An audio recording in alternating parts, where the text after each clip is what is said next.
Hey folks, welcome to another episode of IndieRPGHour. Today we are talking about TTRPG and queer intersectionality. I am RPG Hour, they, them. You can also find me at enby and today I'm joined by EnbyDare. Hi, I'm Dare. I do a lot of stuff online, honestly. My two main things are you can find me on Twitter or TikTok at EnbyDare, EnbyDare. Yeah, any pronouns, he, they, she, all work. As long as you switch them up, I'm all good. Sorry, fixing. There we Oh, go. you're all good. The slow just degradation of my hat. Wonderful. Me and this hat are going to be doing battle the rest of the night. See, I will say this: I love hats, but I've never found a hat that isn't like a baseball cap that I have liked on me. And I'm There, always jealous when people are like, "Oh, look at this hat I found," and I'm like, I can't wear something like that. It never sits right. I only enjoy snapbacks whenever my hair is freshly dyed. That way I can show off a little bit right at the front. And then wide brims, I do love. Wearing any hat with streaming is ridiculous, but this is always a fun challenge for me. It is My incredibly needless. my main thing is because I still somewhat am active. I'm like getting back into skateboarding. I have some other things that I do. Like I have a lot of hair. It is much easier to put on a cap, put my hair under the cap, and call it a day. And like I will do that. Like even like oh, going out and doing this. Okay, just like put it up right quick. It's just so much easier. And my partner is like, no, just put it in a ponytail, or no, put it down. And I'm like, nah. I love not having a lot of it. Having like just a small amount. I want to grow it out, and I am. It takes forever because of the way my hair works. Uh, Me dyeing it all the time probably does not help it, but yeah, it looks good on the way, so it'll get there. Yeah, my sibling is very much. One of my siblings is very much in the same. I cannot count the amount of times that he has dyed his hair, and all of the rest of us are counting our grays already, and we have no clue if he has any grays because it's dyed all the time. So, and he's also I'll the never only. know. He's also the only other one that plays tabletop role playing games. So, um, that is always a fun thing. But let's see. Yeah, tabletops are a thing we do, huh? We could just keep talking about hair for the next I hour. know. And if this was if certain other people were here and not on vacation, I will not name names. Then this could end up being a hair stream, because that is what he sometimes will do. Um, so TTRPG and queer intersectionality. So the biggest question that I kind of have that goes along with this is for you, what is your biggest hope? What is the biggest thing? Are you looking for a game that is geared towards queer play? Are you looking for a game that just facilitates it? Like, what is your kind of like golden hour, so to speak? Like, what would be a TTRPG that would be the epitome of that for you? Hmm. I think, ooh, that's a good question. Oh, ooh, that's a good one, because like so layered. I think it depends on exactly what I'm looking for with that game.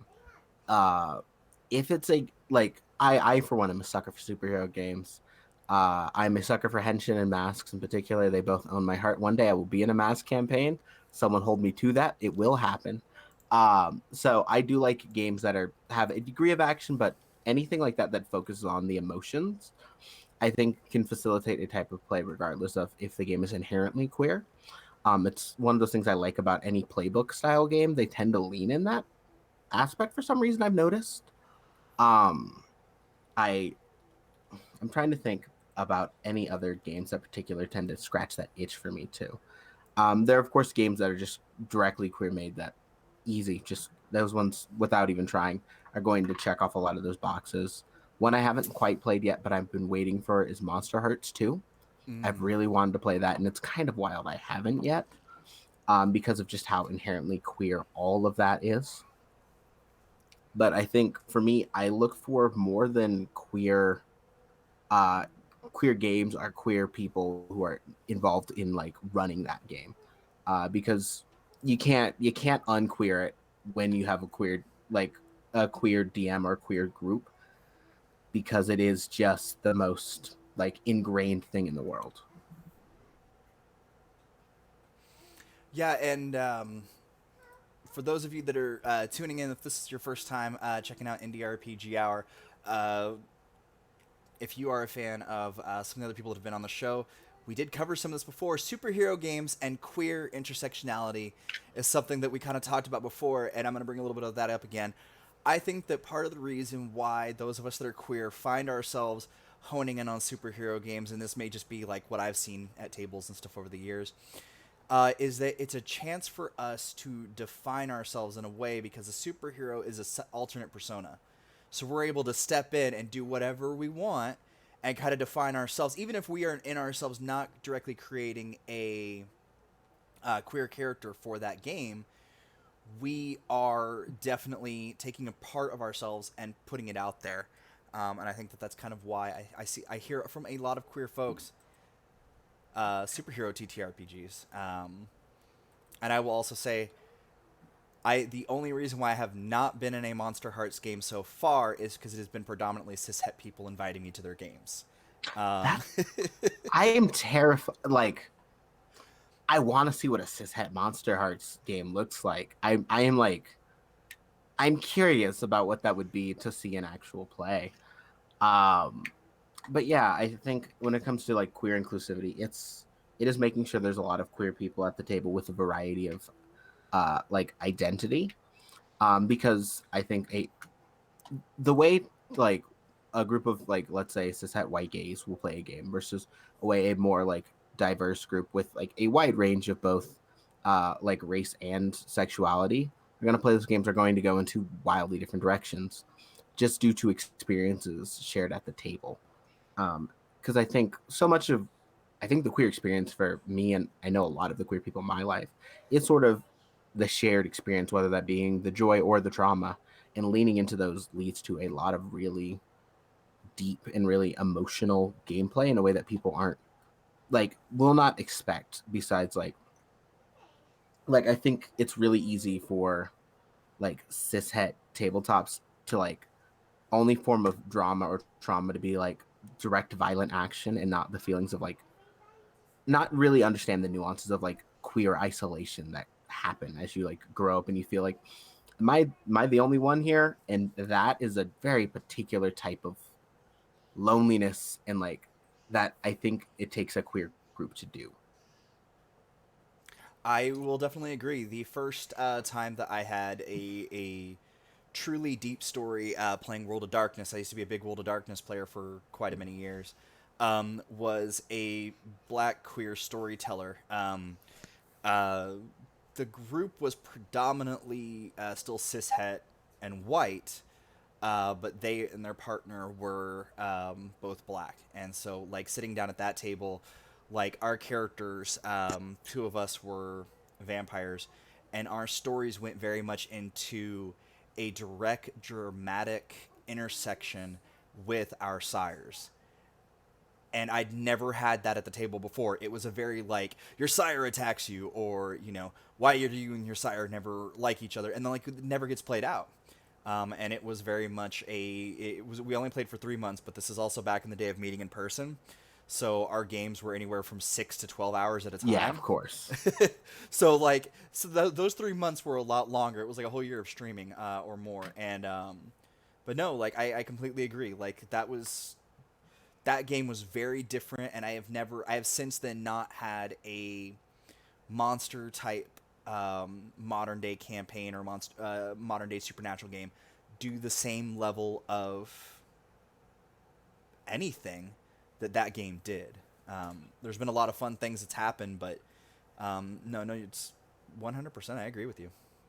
Yeah, it's like it's one of the things in which like the nuances are always just so hard to understand, or so hard to like exactly hit the ways that like that lived in experience is just going to hurt in the best way, like the best type of emotional bleed.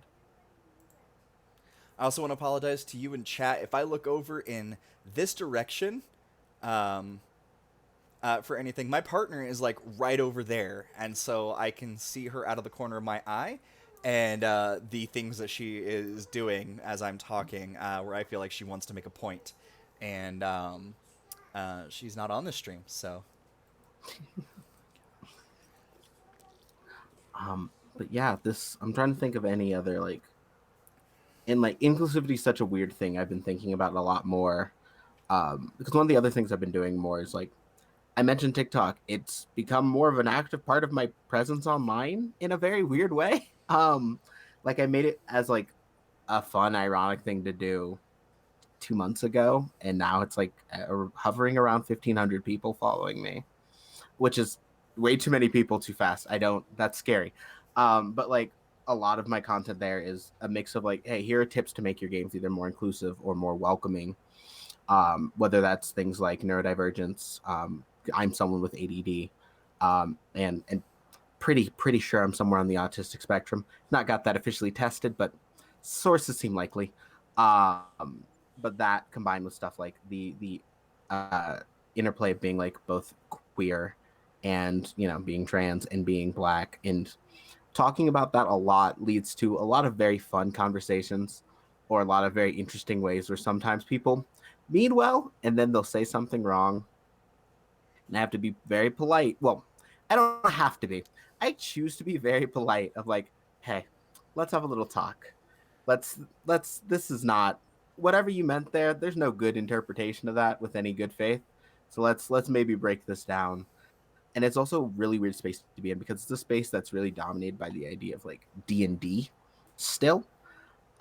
Which is why I try a lot to make sure they're open-ended as much so I don't have to always talk about D&D because I play it. I don't necessarily love it. The hat is gone again. Wonderful. No, I'm right there with you, but I'm also in an additional camp for D&D. I've been playing D&D since 3rd edition was out, but when I got into some other groups at that time, there were still players that played 2nd edition and some of the other early stuff. So I'm a fan of. I have. There's something in almost every edition that I enjoy, and I find myself going back to some of those earlier editions because it was all about just rolling against a stat and not skills and stuff, and as I've said before, sometimes I think that that freedom kind of freed up Yeah. our characters. And I, when you go down that road, you get OSR folks in, and when you get OSR folks in, there is an occasion where you get some very cringy people coming in. So I have 2 reasons why I stick away from D&D. So Yeah. It's so much for me. It's a constant thing of like I play and I DM fairly. I take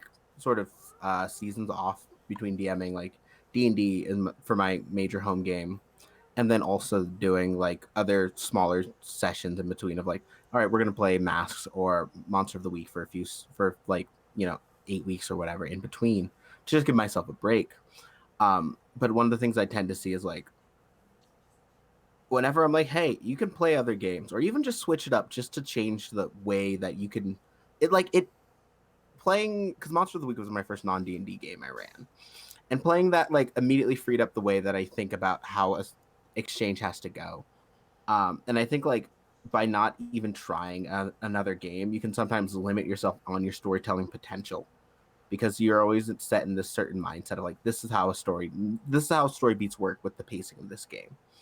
Switch the game up, switch the pacing, you'll do a lot of weird stuff and it'll be great because you're like, the weird stuff will always be remembered fondly. At least in my experience. Not everyone's weird stuff is great, but I'm pretty good at weird stuff. You were there yesterday. You saw the weird stuff I could run out of with pure improv. Oh, that stream, exhausting. wonderful, absolutely wonderful is what it was. 100%. Um, Not to get too much into D&D, but what is a setting that for D&D that you like, whether it's a Wizards of the Coast, or do you even use a published setting? No, never. I never have. Everything I've done is all completely homebrew. Like if there's anything, it's normally I'll grab some stuff that's like interesting in the source books because I think the source books are like there can be some fun nuggets in there. Like I've been looking at the closest I might run Strahd. I might modify Strahd a bit and maybe do that for like a home game, because I think Strahd looks interesting and it's monsters, and my group is incredibly queer. So obviously they'll be down for that. And the Domain of Dread stuff looks very fascinating. But most of the time, it's even my DM that got me started.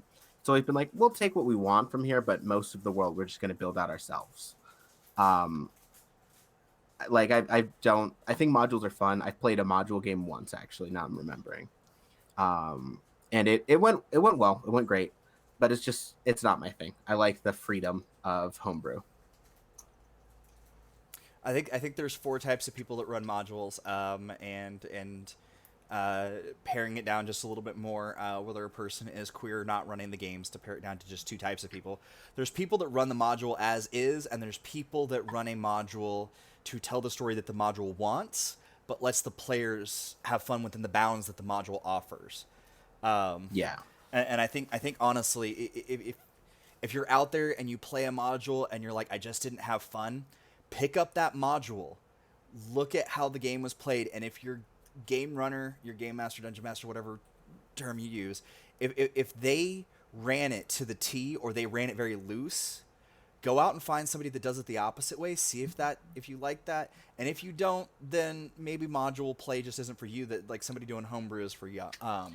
That's a little bit of advice I'll give. I don't know if you agree with that or not, but I can see that actually, because I think about it, and I've only done a module thing like once, and I have been actually wanting to do a like play in a Strahd module as well, just because I think that's one that would like actually like actively grab me in a way. And I know a lot of really talented people whose like storytelling prowess and storytelling chops I absolutely trust and admire, who run modules, and I'm like, you know what? If you can run a module and I know how good you are as a storyteller, I absolutely trust that you know what you're doing. And I think it's also one of the weird things about being out in this space more actively now is I get to interact with people who I'm like, oh, I've seen your stuff and you are incredible. It's cool that you think I'm like cool enough to like do a thing. So yes, like Strahd one of those hats to number 3. I'm getting the hat counters going.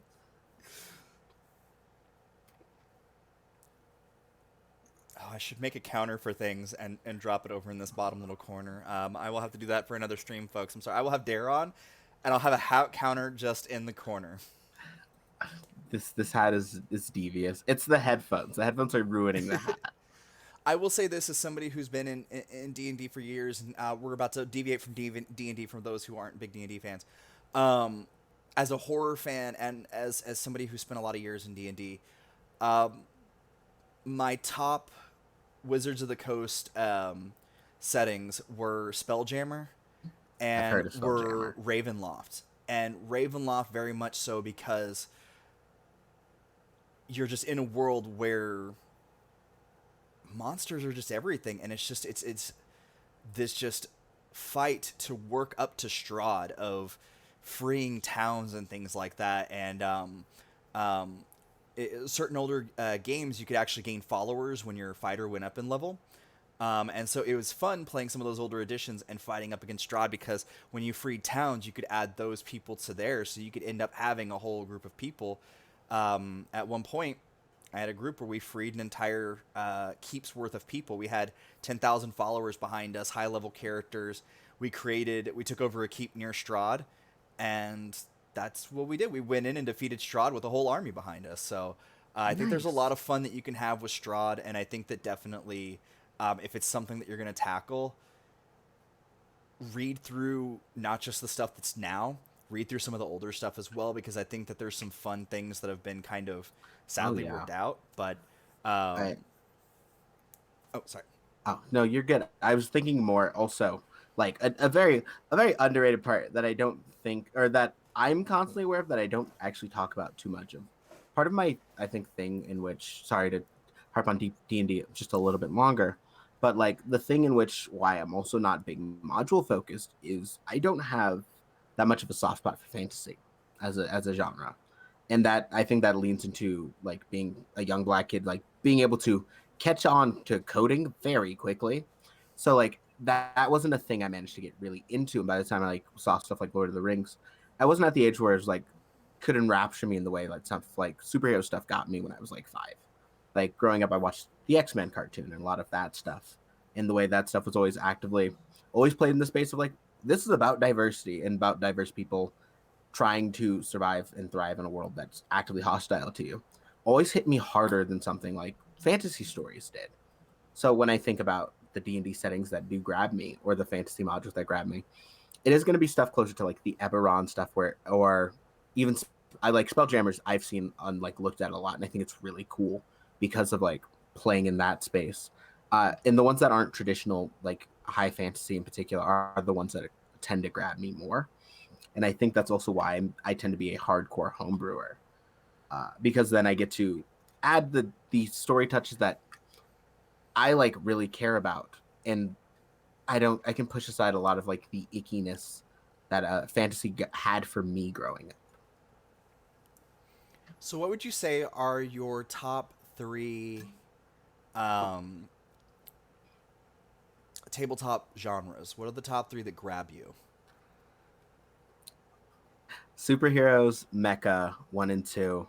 I want to say gay, but I don't know if that counts as a genre. But if I say that, it makes sense in my head of like things that are based around like exploring relationships and like development and growth and like identity. If I can say gay, then gay is number 3. We will take it. So what would you say about superhero and mecha more or less allow you to explore or exemplify part of your queer identity? To say the most trans answer possible, mecha is about bodies. A lot like mecha is very much a genre about the idea of bodies. It says a lot. It's a world in which like we've created war machines in our image. What does that say about us as people, and what does it say about these poor people who are piloting it? And like exploring the sort of trauma of combat in war, and like and also the identity and like your body and what does it mean to be simply a person or a soldier of war always got me a lot about mecha stuff. Hey, I grew up on Gundam, if you can't tell. I Yeah. watched a lot of Gundam as a child. um so like that's what mecha did for me. It's like also I'm just a sucker for like those designs also got me a lot. And in superhero stuff, it's playing with the idea of like identity and like heroism and just what does it mean to do good, especially the ones that got me a lot, where stuff like, X-Men, Spider-Man. What does it mean to do good in a world that's actively hostile to you? Like, those are two heroes who are two, like, franchises in which people aren't big fans of them as heroes. And I think the destruction and, like, also having to contend with that idea of, like, I am doing good and no one cares about good because of the things I leave in the wake always have hit me in a very particular way. I'm also like I'm 25 as well, so I did grow up in like the X-Men movies and Spider-Man movies were like the big deal in like the early 2000s as I was growing up. Like I was like 5 or 6 when Spider-Man and X-Men 1 came out. So stuff like that managed to hit me in the perfect time in which like, oh, the extra queer subtext and sometimes just literal text of the X-Men movies managed to hit in a way that I would not unpack for a lot longer, but it always like hit me there. So, in regards to superhero games, do you tend to find yourself more interested in the superhero TTRPGs that are open ended, like the Hero System, Silver Age Sentinels, the more like toolboxy ones that let you really build up everything that you want? Or do you more towards like City of Mist and masks where there's a lot of pre-done stuff and then you just kind of pick some options and then you build the rest of it around other ideas? I really like I cannot stress how much playbooks like how I don't know what it is about them. They like hit some part of my brain wonderfully. And I don't know if it's because I'm playing with the right level of constraints in my heart that it's like, so now I know the archetype I'm going to play. That gives me a lot to work with of like, alrighty, this is going to be the realm of this character. this is like the second I know I'm playing a certain type of archetype, I already can sort of set a character in a end path in sight of like, here's what I want them to be, or here's what I want them to have to like sort of overcome. And I think that's the thing I really enjoy about playbooks. I also don't get to, until I started like streaming more, I never got to play. I was always like the perma DM in just everything I did.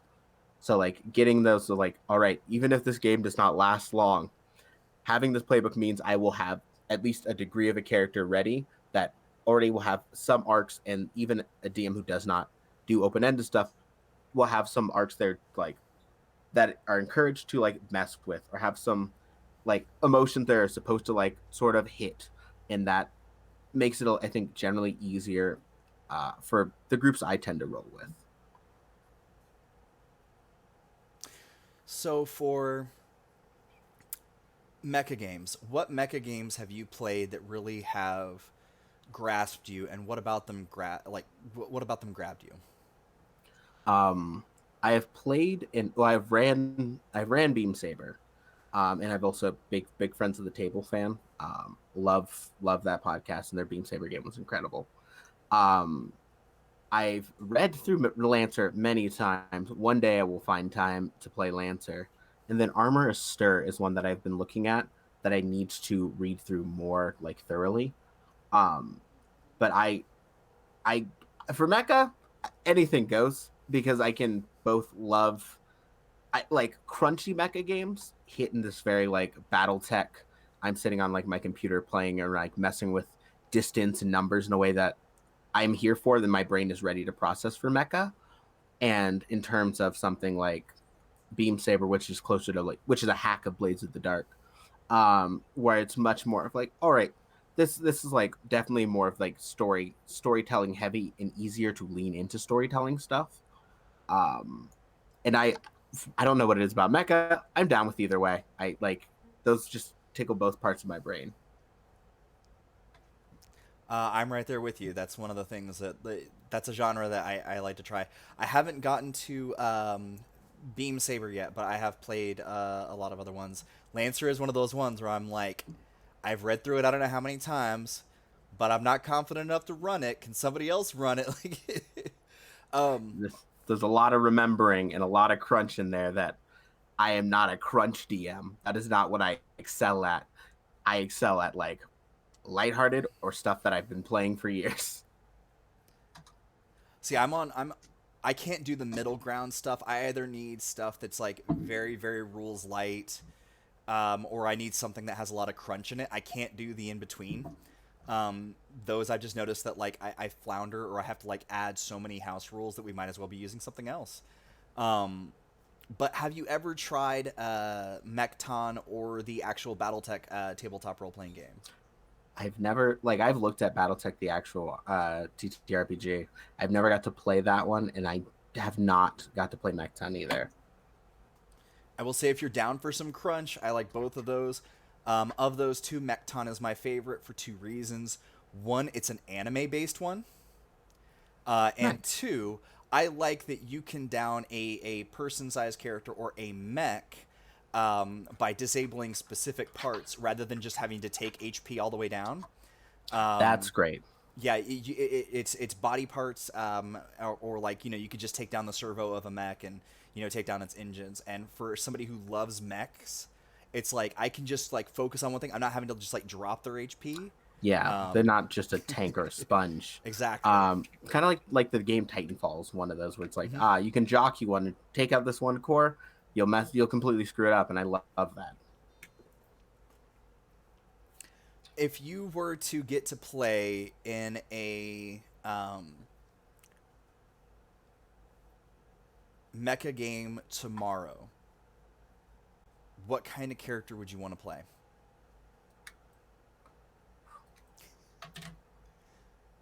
That's such a hard, like, what character arc. This is also why I like playbook. Character archetypes are really hard for me because it really depends on my group. Whenever I play any game, I tend to go last, not because of like I'm very much a support type when it comes to picking a character. Because like I've DM'd enough that I know I can play in the space of pretty much any archetype fairly easy. So it for me, it's always a situation of all right, everyone else has picked this, and this, which means now I know here are my options. Which one do I want to mess with more for a storytelling perspective, and also how are these going to interact with the other elements? I try my best to be a DM's friend uh, as a player because I know how hard it can be when you have like a character who just feels like they have a different journey who should not be here. So I often try to lean into supporting that. That being said, mechanic. Yes. No, I'm right there with you when it comes to mechs.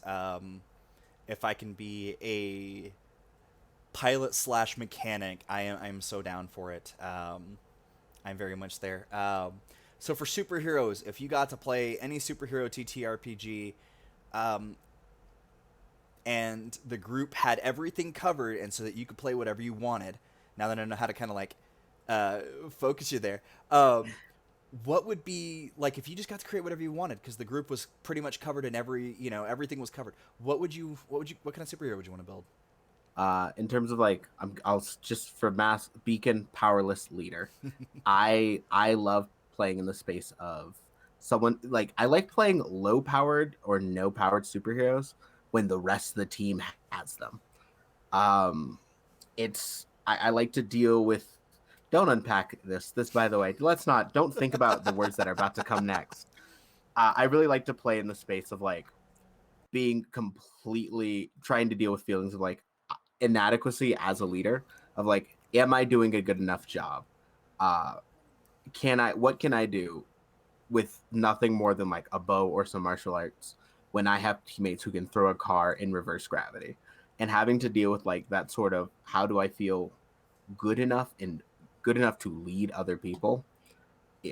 It's a fun challenge and it's a weird headspace that I like to get into. Once again, don't unpack this. All right, Robin. So, uh, Look, Nightwing's one of my favorite characters. I love him. oh, I'm right there with you. Some of the extent, I will say this about Batman stuff, and I actually I used to own it, and I can't find my book of it. But I used to run and play a lot of the tabletop role playing game, and I ran Bat Family a couple times. And I will tell you, I'm a much bigger fan of extended Bat Family than I am Batman and Robin. Um, I love Batwing. I yes, love Batwing. um, give me Batwing. Give me Batwoman. Give me Oracle. I Yeah, like like I like those characters, and I also I definitely like the techie side of Oracle more than like I love that aspect. oh yeah. I love I could talk Batman for a while. I oh, poor been a rough week for Batman. That's all I'll say. I just thought about that. Oh yeah, no, Uh no. That has been brought up a couple times on things. I I love the Alfred standing that's been going on. I love the things being said about Alfred in that. I there's too much. The, yes, it's been a weird week. I love and I the it hurts me because I love DC Comics so much more than Marvel. ooh, Because DC I grew up on like X-Men and Spider-Man stuff and like the realism of that got me in like a very real way as growing up like as I was growing up and like up until teenage stuff. And then I began to like really love how over the top in the best ways that like Superman is as a person. I really love Superman a lot. And the idea of like Superman's just a really good dude and like that's just at the core of his person. He's a good dude who wants to do everything he can and I love that. And I also just love how weird certain characters are in DC. Detective Chimp is my favorite superhero of all time. So I like out there like superhero ideas a lot. Gorilla City makes me just really happy because it's weird. so on a scale of Superman icon of good to I'm trying to think of who would be on that far end. On like the is it like a cynicism scale? Almost. All the way over to just Are they actually a hero, anti-hero, almost to the supervillain side of things? Where do you like to play, and where do you wish that you could play more of that you don't get to? Whew. Okay. I shockingly enough, I'm a Boy Scout. Like it's shocking. Like everything about me doesn't scream that I'm very much a try my best to be very good. I like to play. I love playing scumbags. So I like to play in the space of scumbags. So somewhere who's not anti-hero, but definitely would never listen to Superman if Superman had to sit down and talk to you.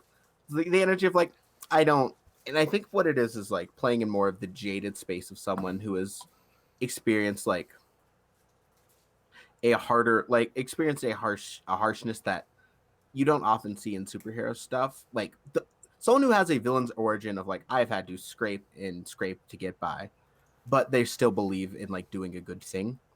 That is a space I really like to play in. That I am part of a podcast that's still in development where I'm playing a delinquent in the game Masks, in which I am someone from just like poor, like a very poor background who has had to scrimp to survive, and like all of my powers are based around the idea of negating superpowers. So I want to fight people on my own level, and that is a space I really like. Of like, I don't like superheroes because of the way they get to just sort of worry about the nice parts of town, but they will never worry about the systemic parts of town. That is the space I like to play in. In terms of like what I like to do more, I would like to try being bad for once, like straight up anti-hero. I think it'd be very fun for me because I do not play I play like jerks with a heart of gold. I don't play jerks often. So on that, and you being a DC fan, I had to look up Midnighter and Apollo. Oh, nice. And I'm trying to remember when he became. I used to read Wildstorm comics before it got enveloped by DC, and I'm trying to figure out when that happened.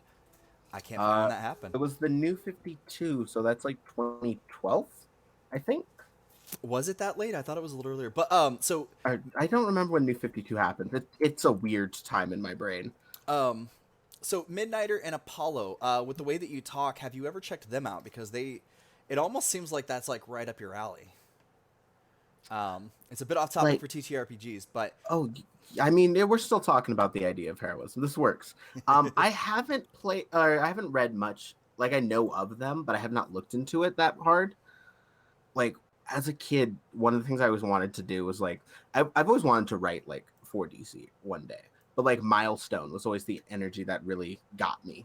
I love Milestone just like as a universe setting of like here is a community like especially Static Shock of like the government was actively malicious into like making in giving these people these powers or people getting superpowers was an active malicious like thing that happened due to like factors like white supremacy and getting to play into like more systemic evil is something I really like very old school 1920s Superman throwing like dealing with bank robbers or not bank robbers but dealing with like bad business people and like robber barons essentially. That has always been a thing that unfortunately because of the nature of superhero comics and mega corporations fighting does not get to happen super often anymore in like the big space. But yeah, I would absolutely love to read Midnight and Apollo stuff. I need to get back into reading comics more. Reading has been rough lately.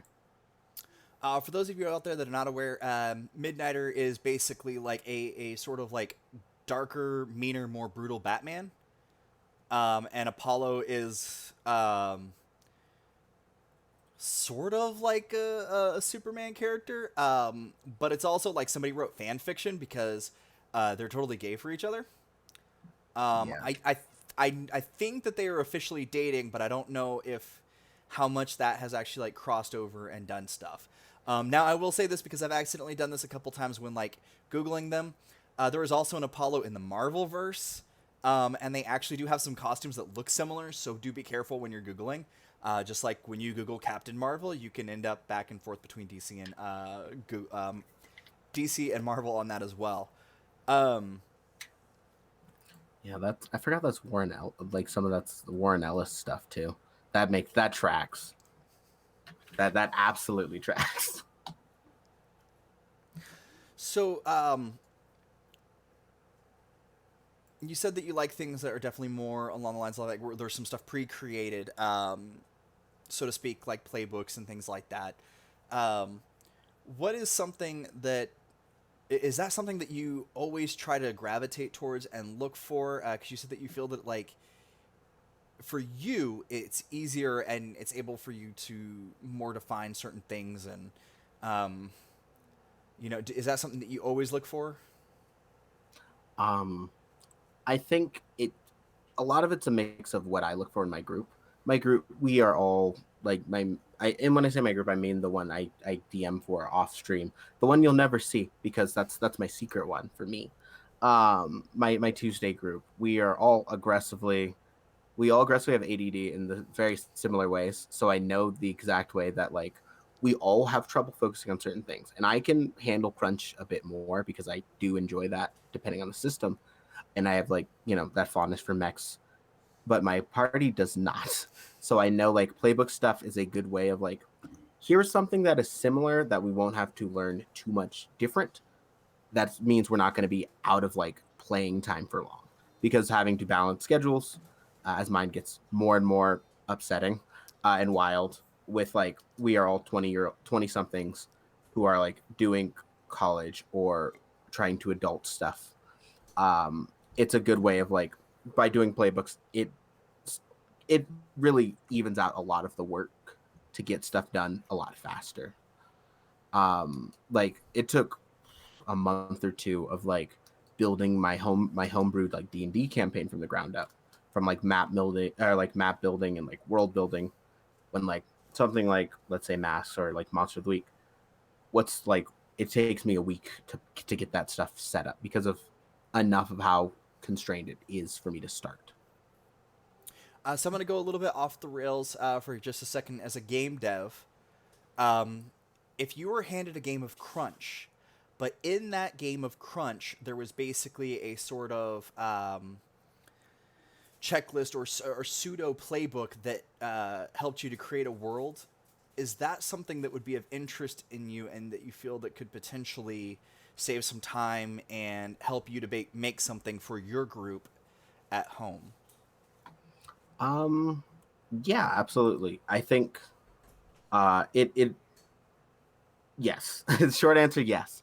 I think having something like that where there's like, all right, what's a good, especially depending on the type of system, what was going to facilitate more like adventures or more storytelling opportunities. And like here's a couple of examples, even just some like really solid but easy to like produce examples that like it doesn't take a day of like reading through and like, all right, if you want this, then this will be a good thing.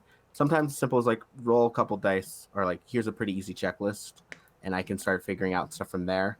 That stuff can all just start compounding together in a really good way. It's the same thing of like a game like The Quiet Year where like the way those cards just add up on each other can really end up working out sometimes in a way that's really good for just building a background world. What is something that you specifically look for when you're looking at games that you feel are fit into the gay genre, as you were saying earlier? um I think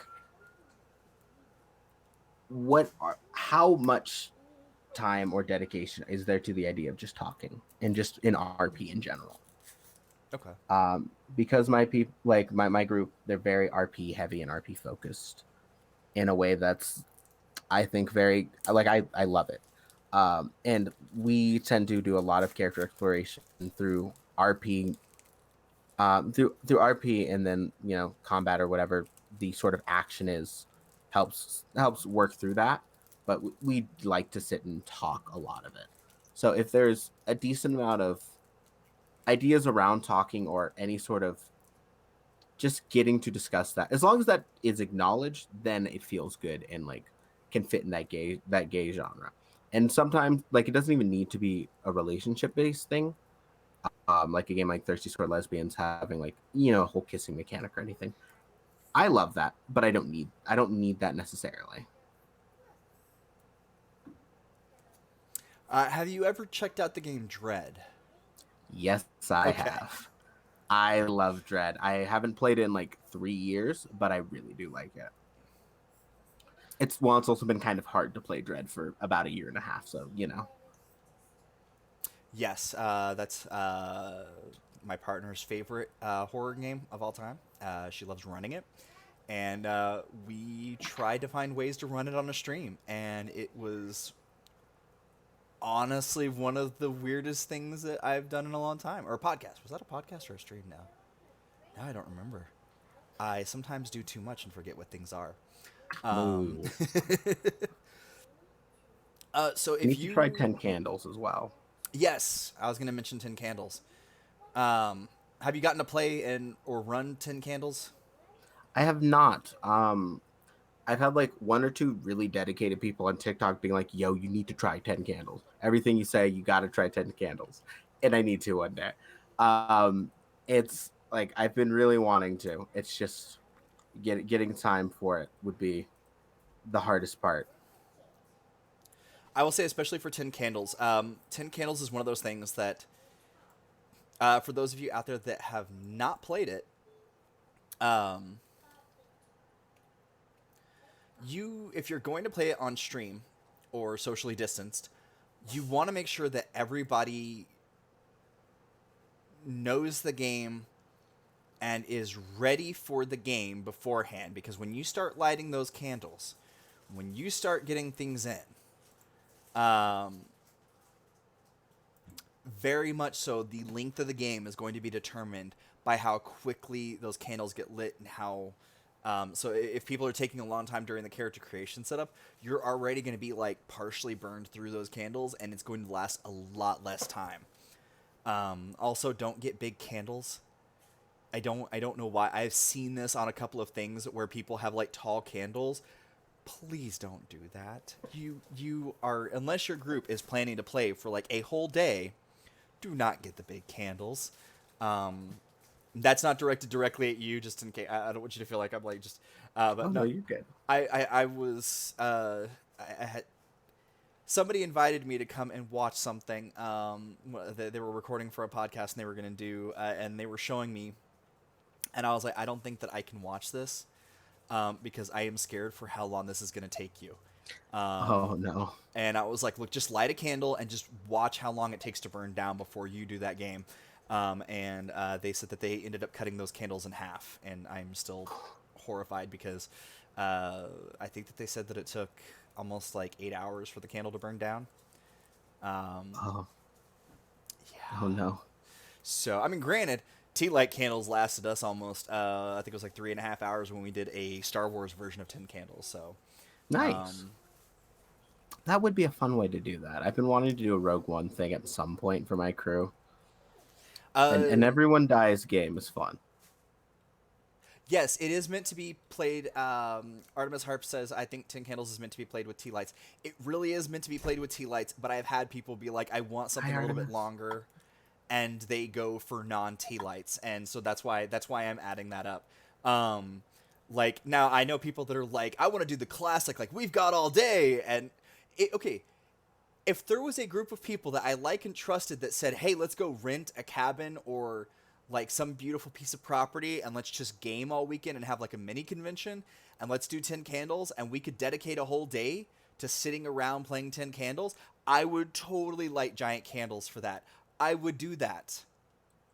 I would need to rotate out. I need a second. I needed someone to just play me for like a few hours at a time. That is I've done like a 12-hour like session of a game before, and I held on the best of us, and we were all haggard by the end. I can't do it anymore. I'm 35 this year as of a couple days ago, as of yesterday. Um, Happy belated, by the way. I did see that. Thank you. I was so wiped out from the stream. I meant to say something. I will say, 10 years ago, if you told me that you wanted to play 10, 12 hours, I would have been there. 3 years ago, I tried something again where it was like eight-ish hours and in one day, and I was burnt out. And I'm like, no, I'm not too young. I can still do this. And now I'm just like, this year, I'm like, I want to do something like that again. And I am so stubborn that I would push through it, but it would be at like the thing attacks you. What thing? The thing. we're not using miniatures. Yeah, well, that thing attacks. Like, It's that's how I think of would the be. thing that scares you the most. That Yes. thing. Um, Uh, I will say, if you're looking for something that's extremely rules light, that you want to have fun, take the basis of Dread and Tin Candles, and you don't have to just run them as horror. There's a lot of ways that you can change that to be something else. If you want something that is just super about telling a story, those are two really great systems for that. If you want something with a little bit more crunch, something that can kind of handle a little bit more about it, then something like Fate or Fudge might be good for you. Um, oh yeah, those are both. I have a soft spot for Fate as well. I'm a bigger fan of Fudge, and the only reason I'm a bigger fan is because Fudge was the original, and not trying to do like an Edition Wars or anything like that, but Fudge was about building and tailoring the game world and the system together, and Fate has a preset of a lot of the things. Oh wow, And yeah. so and so I've there done them both. Yeah, so Fate is great. Don't get me wrong, folks. If you're out there and you have like one of the different versions of Fate that you really enjoy, don't get me wrong. At the end of the day, I don't like the dice mechanic for Fate. It can be a fun, like, quick thing, but if you're looking for something quick and fun, go for Fate. If you're looking for something that's very rules light that you can more tailor to you, go grab a copy of Fudge. It's free, and it uses the same exact dice as Fate, but you can 100% tailor it to, like, you pick the stats and skills, or you can just do all stats or all skills. Like, it is literally a pick your own adventure as the game runner, and build from there out. And if you're not in that mindset where you can build everything, definitely go to Fate. And having brought that up, I think that while I don't like the dice as much, I feel like, even though predominantly I have been at cishet tables for Fate, I think that Fate and Fudge can definitely have a way of being freer in the ability to just define things, that for queer gamers, I think that they can almost latch onto in a way. I don't know how about Oh you yeah, feel about it, but I know that you said you enjoyed Fate, but yeah. So ironically enough, the stream of it's happening right now. Van Wizards is a game that uh, someone I've worked with, a friend of mine, John Johnsick. They're doing that uses. It's I want to say it's Fate, like Fate slash Fudge. I don't remember exactly what it's. They've been very passionate and been messing around with it a lot. I've been on that. I've been like working and watching the game from the ground floor. So it has led to me creating one of my favorite, like, my one shot warrior pixel, who I've used in like 5 different systems, because of how open ended it was for like building some initial stuff of like, oh, I'm going to take this and this and this and this, and that's both open ended enough that I can then, in pretty much just with a little bit of like smoothing over, put this character into any game in which I have a one shot that requires me to not have to think too hard about like what the personality is going to be now, just about the way the character is going to play. hold on one second. So sorry. Okay. Sorry, I had a dancing partner over here, and I had to find out what they were trying to say. So, um, You're all good. so uh, we got a few minutes left. What is something that you want to say that we haven't covered about TTRPGs and just anything queer? How do we feel about GMless games here? I don't think Um, we just haven't touched on GMless stuff yet. that's true. I will be 100% honest. I have issues with GM-less games, and it's mostly because I came up when, like, there wasn't really any. Fair. And so it's been kind of a thing. I have also been at a table where, like, you get people that start adding some really weird stuff, and then, like, and not even just like, hey, we need to talk safety here. Just like, you're just kind of like, where has this even gone? I thought we were playing, kids inside of a mall, and now all of a sudden we're in a dimensional space with like marshmallow people. Like, I think Yeah. GMless games have to be played. Either they have to have a lot of rules like gearing towards what everything's about, or you have to be at tables where you trust people's not exactly trust, but Everyone that has the same general game plan. yes.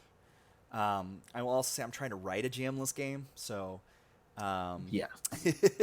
It's I like I because I made the cookout in like one night of hyperfixating, which was a nightmare. Um, but like, yeah, they're a weird one. I like them a lot. When they go well, they go great. When it doesn't go well, it's like improv comedy, where like good improv is good, bad improv is really bad, and like it's always the risk of like everyone has to be on their A game and be like it like especially for like anything like that where it is more comedy based, everyone's got to be on their A game and like willing to yes and um one I really liked was Kingdom is a fun GMless game that I enjoyed because it's just political bickering and I enjoy that. I haven't heard of I that like one. to argue. Yes. Once I learned about this one from Friends of the Table as well. That is a great podcast to listen to if you just want to see a bunch of non D&D or non like Wizards or Paizo based anything. Like they will. There's a lot of hacking and original systems and just shouting out constantly a bunch of like whatever like game they get their hands on. They're like, we're gonna mess around with this. If this story is going to facilitate better for like a few weeks, they played Kingdom because they had like sort of reached a good point where it's time to start discussing like big scale politics of like that season. So they switch it up and just do a completely different game, and I love that. Yes, we have a show here on RPGR Studios that kind of does something like that. They haven't met in a while, and because we are switching from Discord to Guilded, which oh gosh, I forgot to do all of the other things over here. Um, um, why don't you go ahead and let us know where people can let folks know where they can find you and other stuff that you are working on.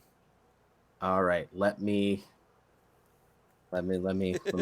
get this going.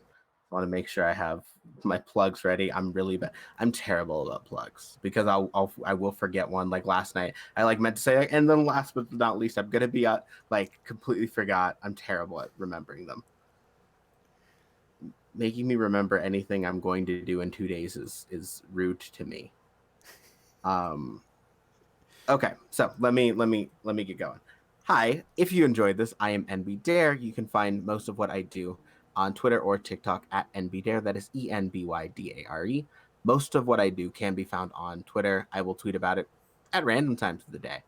I am a Dice affiliate with Die Hard Dice, so if you like dice, go to dieharddice.com, use the promo code DareJune. You will get 10% off your next purchase. I know we're planning on switching some stuff up with like the affiliate codes, so hopefully they last longer. And like hopefully it's not just a one-time purchase. I have a GM-less tabletop game called The Cookout.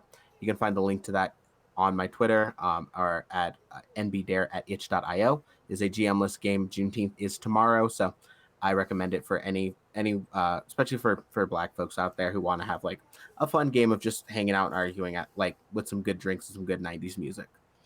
I am going to be doing a guest GMing for charity over at Emerald City Game Masters Guild. I'm going to be doing a charity event the 25th, where I will be running a game of Thirsty Sword Lesbians. That is sort of a Discord like based event where a ticket for a 1 day pass is $30, a 2 day pass is $50, and all of that's going to charity. So if you have heard me GM before, which, oh boy, and you thought I was someone you could trust with that, go there. In terms of other big plugs, I have a podcast with Banana Chan of Banana Chan Games about The Circle. So if you like trash TV and you want to hear me think way too hard about it analytically, go check out Open Circle. It's on Apple and Spotify. And last big plug, I am a cast member of the Ephemeral Forest. The Ephemeral Forest is a wonderful like group of all queer content creators. I play in Neverland's Call, which is a bi-weekly queer D&D 5e game, in which sort of uses the world of Neverland that plays every other Friday. Not this one, the one after. And if you want to hear my voice more, I GM'd my first time on stream yesterday, So please check that VOD. It was a nightmare in all the good ways. I have no words for that one. That one was something special. I think I'm good on plugs. Hey folks, this is IndieRPGHour, where I try to gather some folks to talk about different kinds of topics in regards to tabletop role playing. As the name states, we usually try and stick just more towards indie games or lesser known games, no matter how long they've been out. This is a part of the RPG Hour Studios network. There's a lot of shows that we do. Granted, a lot of the times you can find myself or my partner on one of those things, but that we are trying to move towards what we wanted it to be the whole time, where we're more in the background producing things, and we're other people on the forefront. So if you want to be on one of the time slots where we don't have anything, right now we're only Wednesdays, Fridays, and Saturdays. If you want to do a tabletop thing, head over to Gilded. We're no longer on Discord. Our Discord is shutting down. Our Discord is very slowly going the way of the dumpster. Gilded offers a lot more things. So go over to gilded.gg RPG Hour Studios. We do blasts in there about things that we're like, hey, we're kind of thinking about doing this. We get a feel of if there's anybody interested in there. And then those people can be involved in early conversations. And then we start recruiting from outside the server. So if you're curious of why we might talk about something and then it never goes forward, because nobody says anything in the server. So like that's where we recruit from. That's where we start some things on. And also, if you come in there and being like, hey, I want to do something, then one of us will grab you. Like I said, it's still fairly, like it's been around for a little bit, but it's still fairly newish in regards to some of the interactions in there. If you're not using Gilded, I will say this, I'm not sponsored by Gilded, but if you are still using Discord and you are having to use a lot of extra software, scheduling software, stuff like that, do consider a switch over to Gilded. Gilded has schedulers built in, has calendars built in, has forums, instead of just simply chat things. Do consider Gilded. There's an amazing thing that you can do over there, and you can add an application at the beginning, so people have to say, yes, we agree to inclusivity, yes, we agree to not being assholes and dickbags and things like that before they come in. Otherwise, my partner and I work on tabletop role-playing games together, rpghour.itch.io, and we have a lot of different shows. If you search RPG Hour, RPG Hour Studios, you can find a lot of our stuff. We have Our Adventures, which I am backlogged on editing podcasts. I am so sorry, folks. I am getting those out, and I am retroing some of those. There is Our Adventures, which is basically non-cishet white men jumping in and playing games. That is the whole point of that show. If that sounds like fun to you, there's a podcast where basically it's rotating game masters, and that's the whole point of that show. If you're, we have a Star Wars show. We've lost a couple of people due to just like trying just a lot of different things in their personal lives, but we are still doing Star Wars. It's called Star Wars Legacies. We also have some streams that we turn into podcasts, which is Mechton Heist, which is currently every Saturday. Right now, tomorrow starts the first time where we are doing an actual play with the characters, and we are going until the end of July. We also have Routes Unknown, which is on hiatus until July. That's when Season 2 starts. That is a queer-focused Monster of the Week game, which we may or may not be looking to add some folks. So if you like Monster of the Week, you are queer, and you have first and third Wednesdays open, please join the Gilded. Please say something. And I feel like I am forgetting something. Oh, Beacons of Calistray is a show that I produce that is an Ether actual play where the creator, Eldritch Crow, runs their game, and they have a lot of things that go on in the background that we work on together. That is, I turn that into a podcast, and all of my VODs go straight over to the YouTube. Go to my feed, and you can find links to that. I also put everything in playlists, so if you click over, you can find where you can see different kinds of things, and I'm still adding some old stuff on there as well. I think that is everything for plugs. I am just as bad at plugs. I think that is everything. So until the dice roll again, folks.